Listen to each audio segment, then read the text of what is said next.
I love your role on The Good Place because even though you were very philosophical and you were very linear in the way you thought, I love that you started having all of this compassion and we started seeing a very human and vulnerable side of Chidi. What was the biggest challenge of playing that role for you? Well, the biggest challenge was probably when Chidi's character sort of shifted in the last few episodes because there's this going to sound so corny, but I'm going to say it.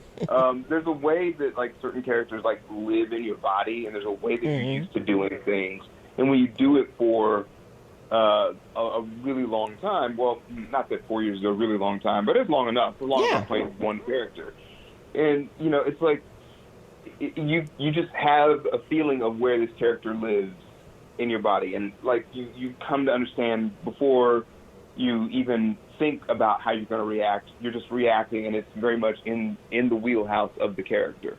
And so the switch to a more confident Chidi by the end of the series was something that was tough to navigate because that just meant that the character sort of lived in a different place in my body and in my mind, and I wasn't sure what the circumstances would dictate. And so it took some getting used to. Kristin Bell actually talked me off the ledge. There was one day where I was just at my wit's end. I'm like, I do not know how to do this thing. It was just, and so it was, that was really challenging. But then also, these philosophical concepts are dense, and she's having to get some lectures.